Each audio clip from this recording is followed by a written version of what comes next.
नमः शिवाय गुरवे सच्चिदानन्दमूर्तये निष्प्रपञ्चाय शान्ताय निरालम्बाय तेजसे।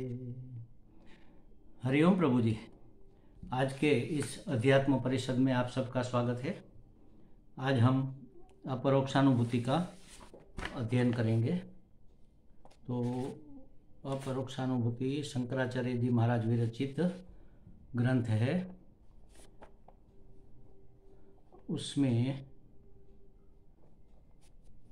चतुर्थ श्लोक से लेकर हम 8वें श्लोक तक पाठ करेंगे, फिर उसको समझने का प्रयत्न करेंगे।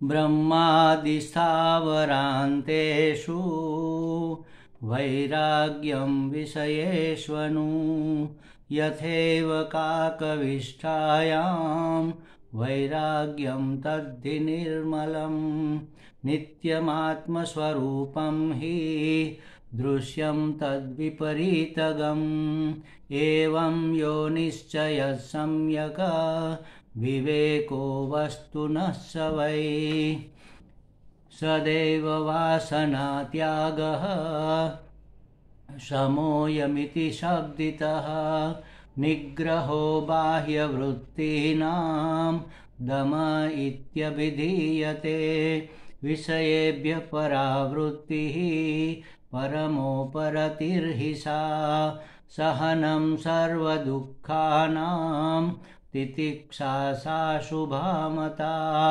निगमाचार्यवाक्येषु भक्तिश्रद्धेति विश्रुता चित्तैकाग्र्यं तु संलक्ष्ये समाधानमिति स्मृता चित्तैकाग्र्यं तु संलक्ष्ये समाधानमिति स्मृतम्। क्या कहते हैं? विषयेभ्य परावृत्ति परमोपरति ही सा सहनम सर्व दुखानाम तितिक्षा सा शुभा मता। यहाँ तक हमने किया था। सभी दुखों को प्रसन्नतापूर्वक बिना किसी वैर विरोध के सहन करना ही तितिक्षा है।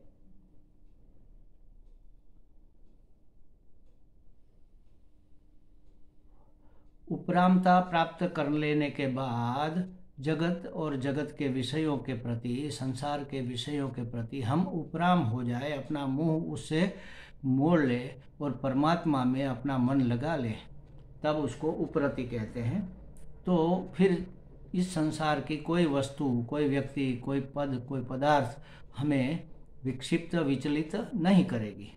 लेकिन कुछ ऐसे एलिमेंट्स या कुछ ऐसी घटनाएं होती है जो हमारे जीवन में असुविधा पैदा करती है।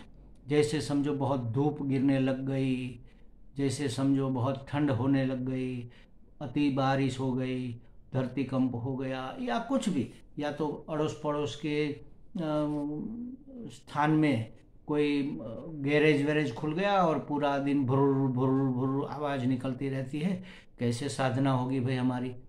तो आदि दैविक, आदि भौतिक, आध्यात्मिक जो विक्षेप हमारे जीवन में आने हैं, उसको जब तक हमारे गुरुजी कहते हैं कि किसी परिस्थिति को आप सुधारना चाहो और सुधार सको तो प्रयत्न करके सुधारो उसको। लेकिन जो हमारे हाथ में नहीं है, जो हमारे वश में नहीं है, तो फिर उसको स्वीकार कर लो। बस इसी का नाम है तितिक्षा। जो परिस्थिति हमारे सामने उपस्थित हुई है, जो हमारी असुविधा का कारण बनी है, उसको निवारण करने की क्षमता हमारी समाप्त हो जाए, फिर भी वह बनी रहे, तो फिर उसको स्वीकार कर लेना। निवारण करना तो कुछ हमारे हाथ में कुछ चीज़ों का होता ही नहीं। जैसे बारिश आ रही है तो हम क्या निवारण करेंगे, कैसे रोकेंगे उसको? अतिवृष्टि हो रही है, उसको कोई रोक नहीं सकता। अतिशय ठंड पड़ रही है, अतिशय गर्मी हो रही है, तो उसको कैसे? तितिक्षस्व, उसको सहन करो, सहन कर लो जीवन में। और थोड़ा बहुत जितना सहन कर सकते हो उतना करो, फिर नहीं कर सकते हो तो उसका कोई जुगाड़ करो, उसको उससे बचने का। तो इसको कहेंगे तितिक्षा। वरना हर चीज का सामना करने बैठेंगे तो फिर साधना कब करेंगे? गर्मी हो रही है, जल्दी हमें पंखा चाहिए, जल्दी एसी चाहिए, जल्दी स्नान करना है, जल्दी ये करना है, कब साधना करेंगे? मन में यही रटा रहेगा, क्योंकि शरीर तो अपनी सुविधा मांगता है, मन भी मांगता है। अगर उसकी मनमानी होने देंगे तो फिर अपनी अ, चला नहीं पाएंगे अपनी साधना। तो उसको सहन करना, सहनम सर्व दुखानाम, सभी दुखों को सहन करना, अप्रतिकार पूर्वकम, उसका प्रतिकार किए बगैर उसको सहन कर लेना, उसका नाम है तितिक्षा।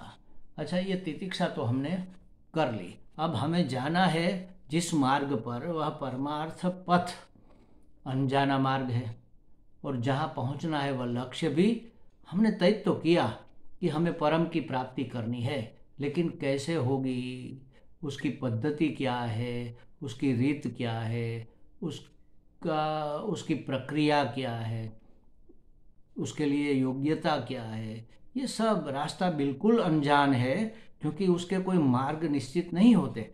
हर एक व्यक्ति अपने जीवन में जहाँ तक चला है, अगले जन्म में उससे आगे वह चलेगा अध्यात्म पथ पर। तो अनजाने मार्ग पर चलने के लिए हमें एक तो अपने लक्ष्य के प्रति श्रद्धा चाहिए कि नहीं, ये लक्ष्य है और हमें मिलेगा। हम अगर पहले से तय कर ले कि नहीं नहीं, कोई पूर्ण हो ही नहीं सकता, परमात्मा एकमात्र पूर्ण है, हम कैसे पूर्ण, हम तो आधे अधूरे ही होंगे, जीव मात्र अपूर्ण है। तो और लोग कहते भी है ऐसे कि कोई पूर्ण हो नहीं सकता। अरे हो नहीं सकता, ये बात तो सही है, लेकिन सब पूर्ण है, होना कहाँ है? इस बात को स्वीकार करने के लिए हमारा मन राजी नहीं होता। तो शास्त्र के वाक्यों पर, शास्त्र ने जो हमें समझ दी है, जो हमें उपदेश दिया है, शास्त्रों ने हमें जो कहा है अपने लक्ष्य के बारे में, उसके प्रति हमारी श्रद्धा, और उसको समझाने वाले श्रोत्रिय ब्रह्मनिष्ठ सद्गुरु, जिसने उसको जाना है, समझा है, पाया है, उसके प्रति हमारी श्रद्धा अगर नहीं होगी तो यात्रा हो नहीं सकती महाराज। तो श्रद्धा माने विश्वास नहीं है। विश्वास तो हम किसी के ऊपर भी कर लेते हैं। रास्ते में जा रहे, कोई मिल गया, पूछेंगे कि भाई हमें वहाँ जाना है, रास्ता कहाँ से, किस तरफ हम चले, वो बता देगा कि आप पूर्व की ओर चलते चलो, तो हम मान लेते हैं, उसका विश्वास कर लेते हैं और पूर्व की ओर चलते हैं और पहुँच भी जाते हैं। पूरी दुनिया विश्वास पर टिकी हुई है। लेकिन श्रद्धा अलग वस्तु है। श्रद्धा इसलिए अलग वस्तु है कि विश्वास तो हम किसी का भी कर सकते हैं, लेकिन श्रद्धा हमें किसके प्रति होती है? जो हमारा पूज्य होता है, जो हमारे लिए आदरणीय होता है, जिसके बारे में हम यह विश्वास रखें कि वह ज्ञानी है, जानता है और हमें बता भी सकता है, हमें पहुंचा हुआ है और हमें पहुंचा सकता है। ऐसा विश्वास पूज्य भाव के साथ, आदर भाव के साथ, तब वह श्रद्धा बनती है। तो श्रद्धा हमें रखनी है कहाँ? एक तो शास्त्र में और उस शास्त्र को समझाने वाले सद्गुरु में। अगर इस दो जगह पर हमारी श्रद्धा दृढ़ नहीं होगी तो हम पहुंच नहीं पाएंगे। श्रद्धावान लभते ज्ञानम, और श्रद्धावान ज्ञान को प्राप्त नहीं होता जिसको श्रद्धा, क्योंकि जिसको हमें प्राप्त करना है उसका कोई सैंपल हमने उसको नहीं जाना है, थोड़ा बहुत भी नहीं जाना है, बस सुना है कि एक ऐसी स्थिति है जहाँ आनंद ही आनंद है, और हमारा आनंद तो एक क्षण में विलुप्त हो जाता है। तो कैसे मान ले कि ऐसी भी स्थिति हो सकती है कि आनंद ही आनंद हो? देखते हैं दुनिया में, दुनिया के सब लोग डरे डरे से जिंदा जी रहे हैं, मरे मरे से जी रहे हैं, भाग दौड़ कर रहे हैं। एक क्षण भी जिसको शांति नहीं है उसको सुख कहाँ से होगा? जिसकी प्यास अभी बुझी नहीं वह कैसे बैठेगा? चाहिए चाहिए चाहिए चाहिए चाहिए संसार में। कब ये पूर्ण होगा? चाहना कब खत्म होगी? मतलब सब हम अपने आप को भर पाए पूरा, ऐसी पूर्णता कब हमें मिलेगी? देखते हैं संसार में कहीं दिखती नहीं है, तो कैसे विश्वास कर ले? लेकिन हमारे ऐसे अनजाने मार्ग के लिए शास्त्र प्रमाण है। प्रमाण है माने ज्ञान, सम्यक ज्ञान कराने का साधन है, सही सही ज्ञान कराने का साधन है। जैसे समझो रूप के लिए आँख साधन है, किसी को देखना है, किसी आकार को, किसी रंग को, किसी रूप को, तो आँख देखेगी कि हाँ भाई ये केसरी है, भगवा है, ऑरेंज है। और कान कहेंगे कि नहीं नहीं, केसरी नहीं हो सकता, इतनी सुबह सुबह केसरी कैसे होगा, तो कान की बात नहीं मानी जाएगी। क्योंकि रंग देखने में आंख प्रमाण है, शब्द सुनने में कान प्रमाण है। कोई शब्द आया, हे राम किसी ने कहा, तो हमारी आंख कहेंगे कि नहीं नहीं, यहाँ तो कोई दिख नहीं रहा है, हे राम आया ही नहीं होगा, शायद कुछ और हुआ होगा, चाहे शायद कुत्ता भौंक रहा होगा। तो आंख की बात नहीं मानी जाएगी, कान की बात मानी जाएगी। क्यों? क्योंकि कान शब्द सुनने में प्रमाण है।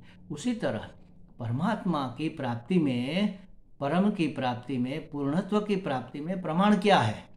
तो शास्त्र प्रमाण है। और शास्त्र इतने गहन और गंभीर है, इतने गुप्त है कि हमारे सीधे सीधे समझ में नहीं आएंगे। हमारे संतों ने कहा है कि चाहे कितना भी बड़ा विद्वान हो, उसको भी इस परमार्थ शास्त्र का, सदशास्त्र का अपने आप में अध्ययन नहीं करना चाहिए, अपने आप समझने का प्रयत्न नहीं करना चाहिए। क्यों नहीं करना चाहिए भाई? हम इतने बड़े विद्वान हैं, पीएचडी की डिग्री लिए हुए हैं, इतने बड़े एडवोकेट हैं, इतने बड़े न्यायाधीश हैं, इतने बड़े प्रोफेसर हैं, तो फिर हम क्यों नहीं कर सकते? हम में बुद्धि है, समझ है, हम अभ्यास करेंगे।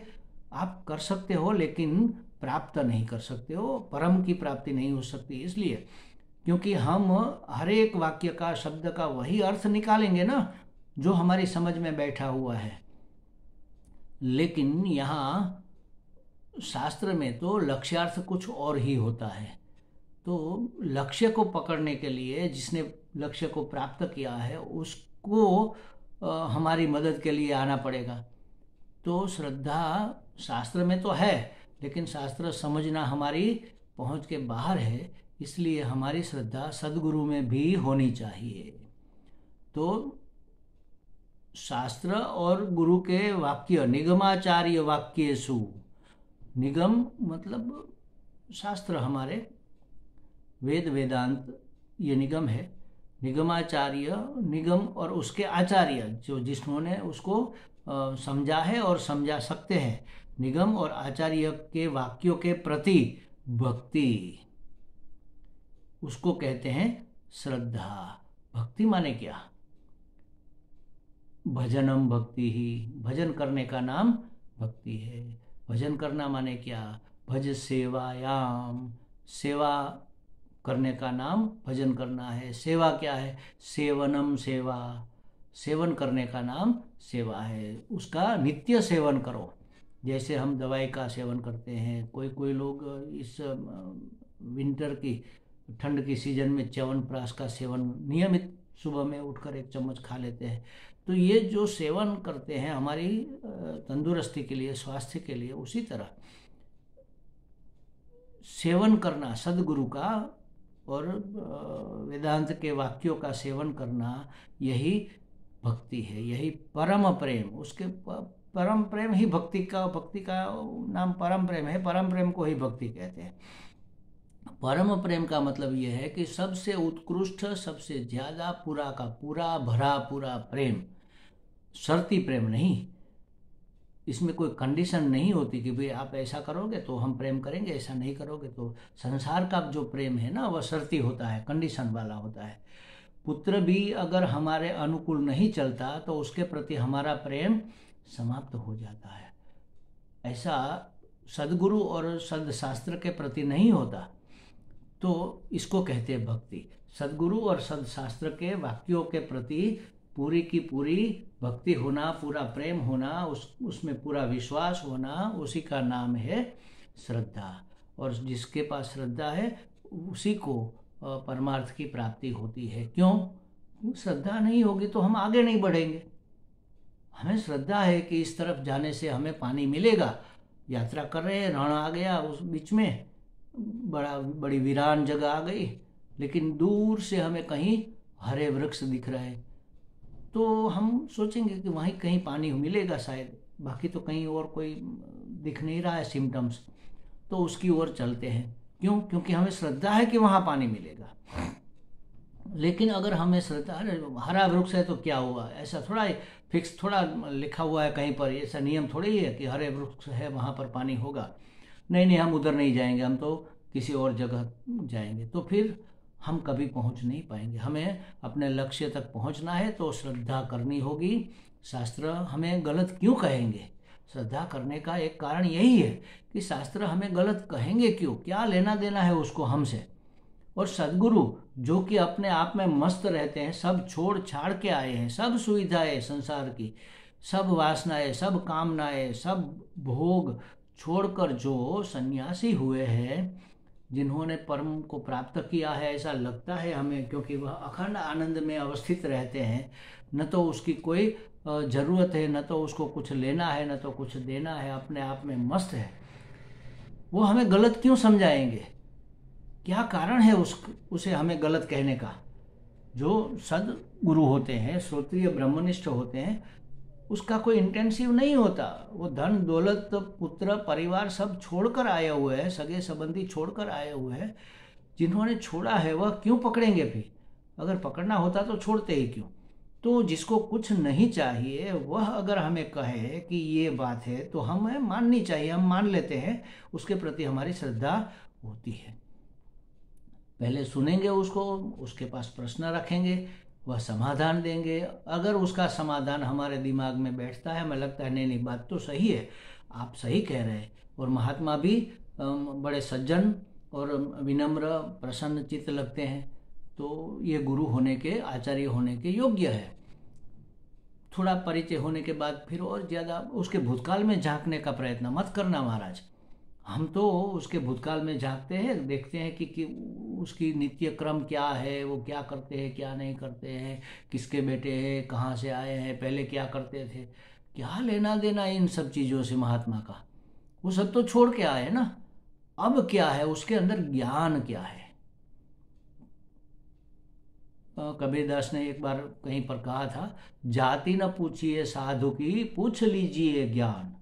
आप ज्ञान पूछो ना, आपको जो जानना है वह आपको बता सकते हैं या नहीं बता सकते, बस। तो फिर वह सदगुरु है आपके लिए। गुरु ढूंढने की जरूरत नहीं है, हमें अपने अंदर शिष्यत्व निर्मित करना है। और होता क्या है महाराज, जो अति परिचय होता है ना जिससे, उसको हम, उसकी महानता को हम स्वीकार नहीं कर सकते। और हम इसको तो जानते हैं, ये कहाँ महान है, उसकी महानता हमारे ध्यान में नहीं आती है। या तो किसी का अति परिचय हो जाता है ना, तब हमें उसमें गुरु तत्व दिखता नहीं है, उसकी महानता दिखती नहीं है। हम ये नहीं सोचते कि देखो आज तक हमने जो भी जानना चाहा, जो भी पूछा, उसका कितना सही और सटीक उत्तर हमें मिला है, हमारे मन का समाधान कितनी बार हुआ है। तो यह ज्ञानी पुरुष तो है ही, और इसको हमसे न कुछ लेना है न कुछ देना है, उसका कोई स्वार्थ नहीं है। हमसे संबंध रखने में, हमसे ऐसा समझाने में उसका कोई स्वार्थ नहीं है। तो फिर क्यों न हम उसके शरणागत हो जाए, क्यों ना हम उसको अपना समर्पण कर दे। समर्पण कर देना माने अपनी बुद्धि को एक और रखकर उसकी बात मानना। अगर हमें पहुंचना है तो हमारी यह सांसारिक बुद्धि को चुप कराना होगा, और उसके द्वारा दिखाए हुए मार्ग पर हमें चलते चले। एक बार करके तो देख लो, हाथ कंगन को आरसी क्या, करके देख लो ना। जो कहते हैं वह करके देखो, अगर अंदर शांति हो रही है, थोड़ा भी हम उसके मार्गदर्शन के अनुसार चले हैं, तो हमारे मन में हमें शांति का अनुभव होगा ही होगा। अगर हमारा समाधान हुआ है, हमारा मन में शांति हुई है, कुछ संतोष हुआ है, हमारी विक्षिप्तता कम हुई है, हमारे उद्वेग कम हुए हैं, तो मतलब दवा काम कर रही है, तो वैद्य जानकार है, कारगर हो रहा है उसका प्रयत्न। तो फिर उसको क्यों छोड़े भाई, क्यों उसके प्रति श्रद्धा न करें? लेकिन जब अति परिचय हो जाता है, हम उसके बारे में सब जान जाते हैं, हम पूछते हैं वो बताते भी है, क्योंकि छुपाने जैसा उसके पास क्या है, किससे छुपाना, क्या छुपाना, छुपाकर क्या करेगा, और बताकर आप क्या लूट लोगे उसका, इसलिए सब बता देता है। जो भी आप पूछो सब बता देता है, अंदर बाहर की सब बातें। तब हम समझते करे ये तो हमारी तरह सामान्य आदमी है, इसको महान कैसे माने? हम महानता का जो कीड़ा मन में लेकर घूमते हैं ना, उसमें ये बात है कि महान माने कोई दैवी शक्ति उसमें होगी। झुम ऐसे करेंगे और हमें ज्ञान हो जाएगा, हमारी समस्याओं का समाधान। महाराज कुछ नहीं होगा और किसी से नहीं होगा, कभी नहीं होगा। सब रास्ता बताएंगे, चलना आपको ही पड़ेगा। लेकिन रास्ता बताने वाले सही रास्ता बता रहे हैं, उस रास्ता बताने में उसका कोई स्वार्थ नहीं है। बस इतना सिर्फ जांच लो, फिर श्रद्धा करके अपना समर्पण, अपनी बुद्धि का समर्पण कर दो। तभी आपको परमार्थ पथ पर आगे बढ़ने का मौका मिलेगा, आगे बढ़ने की सुविधा मिलेगी। वरना घूमते रहेंगे, एक कदम आगे चले 3 कदम पीछे हो गए। किसी क्या कहते हैं वो, यूट्यूब में सुन लिया, जैसे हम बोल रहे हैं आप सुन रहे हैं वैसे, किसी गुरु ने ऐसा कहा, किसी महात्मा ने ऐसा कहा। अरे आप उसको कितना जानते हैं? बोलते तो सब अच्छा है, मैं भी कहाँ कम अच्छा बोलता हूँ क्या? बहुत अच्छा बोलता हूँ। लेकिन देख लो मेरे जीवन में क्या है, जान लो। उसकी बातों से हमें पता चलता है, उसके रहन सहन से पता चलता है कि वास्तव में उसके जीवन में कुछ आनंद की बौछार हुई है या नहीं। तब फिर हम अपनी बुद्धि को उसकी शरणागत होने का मतलब ये नहीं है कि तन मन धन से सब उसी के हो जाओ, वास्तव में तो वही होता है। लेकिन पहले बुद्धि को शरणागत करो कि भाई हमारी संसार बुद्धि है, उसको हम एक ओर रखते हैं और आपकी बात मानते हैं। हम ये नहीं कहते कि सीधा फेंक दो, पहले आप ऐसा करो।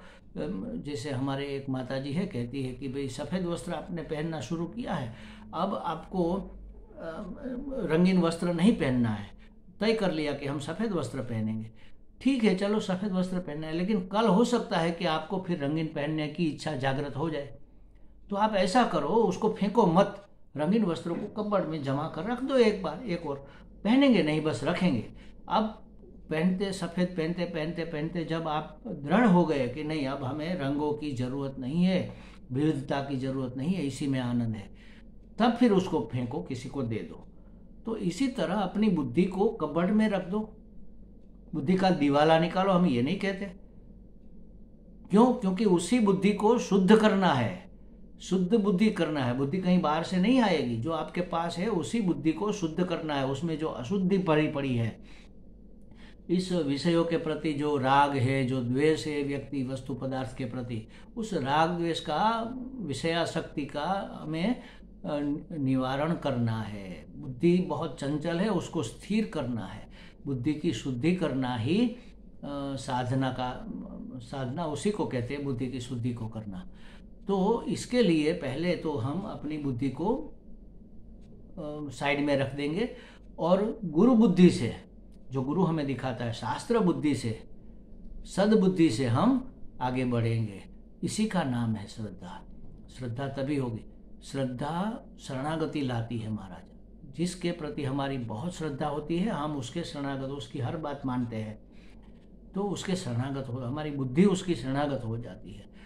तो कहा निगमाचार्य वाक्येषु भक्ति श्रद्धेति विश्रुता, उसको श्रद्धा कहते हैं। इसको श्रद्धा कहते हैं? सदगुरु के प्रति और सदवाक्यों, निगम के वाक्यों के प्रति जो हमारी भक्ति है, जो हमारा प्रेम है, जो हमारा परम प्रेम है, एकमात्र उसके ही प्रति प्रेम है सच्चा, उसको कहेंगे श्रद्धा। नहीं आपकी बात तो हम मानते हैं, उसकी बात भी मानते हैं, इसमें क्या बुरा है, ये भी मानते हैं, वो भी मानते हैं, वो भी, तो फिर घूमते रहो, कभी पहुंचेंगे नहीं। गोल गोल घूमने से कहीं यात्रा थोड़ी होती है। हमारे एक मित्र कहा करते थे, आजकल अब तो वह नहीं रहे, तो लेकिन वो पहले कहा करते थे कि ये झूले पर जो हम बैठते हैं ना, झूला झूलते हैं बैठकर, तो झूले में गति तो होती है, प्रगति नहीं होती महाराज। झूला आगे जाता है, फिर वापस पीछे आता है, फिर आगे जाता है, फिर पीछे आता है, तो झूलता रहता है। तो उसमें गति तो होती है, स्थिर नहीं है, वह गतिमान है, लेकिन उसकी गति कोई प्रगति का कारण नहीं बनती महाराज, वह प्रगति नहीं है। तो हमारी साधना ऐसी न हो जाए कि गति तो हो लेकिन प्रगति ना हो। इसको भी सुना, उसको भी सुना, इसकी बात भी मानी, उसकी देख लो, देखने में क्या हर्ज। अरे महाराज निश्चय कर लो आपको क्या चाहिए और उसके लिए कौन सा साधन है, कौन सी साधना है, कौन सा शास्त्र है, ये जान लो पहले। हमें अल्टीमेट चाहिए, तो अल्टीमेट शास्त्र है वेदांत, और वेदांत के जो प्रखर विद्वान सदगुरु है उसको ढूंढो, उसकी बात सुनो, उसके कहे अनुसार जीवन जीना शुरू कर दो, आपको अपना गोल, अपना लक्ष्य, अपना ध्येय प्राप्त हो जाएगा। तो ये है श्रद्धा। श्रद्धावान लभते ज्ञानम। जब श्रद्धा होती है तब शरणागति होती है, और शरणागति से सदगुरु हमारे प्रति शास्त्र का प्रवचन करते, शास्त्र का अनावरण करते हमारे सामने, और तब हमें अपने लक्ष्य की प्राप्ति होती है। कहीं जाकर प्राप्त नहीं करना है, प्राप्त से प्राप्ति, हमें सिर्फ जानना है, ज्ञान मात्र से प्राप्ति हो जाती है। ये विलक्षण प्राप्ति है। तो इसमें श्रद्धा बहुत महत्वपूर्ण है। श्रद्धावान लभते, श्रद्धावान को ही ज्ञान प्राप्त होता है। कैवल्य उपनिषद में भी सदगुरु से पूछा जाता है, अधीहि भगवो ब्रह्म विद्याम वरिष्ठाम, भगवान हमें सर्वश्रेष्ठ विद्या का प्रदान करो। तो सदगुरु कहता है श्रद्धा से, ध्यान से, योग से तुम्हें उसकी प्राप्ति होगी। तो श्रद्धा पहली चीज है। अगर श्रद्धा है तो फिर सदगुरु की शरणागति भी होगी, और सदगुरु की शरणागति होगी तब मन का समाधान होगा। इसके बारे में हम आगे चर्चा करेंगे। हरि ओम। ओम पूर्णमदः पूर्णमिदं पूर्णात् पूर्णमुदच्यते पूर्णस्य पूर्णमादाय पूर्णमेवावशिष्यते। ओम शांति शांति शांति। हरि ओम। श्री गुरुभ्यो नमः। हरि ओम।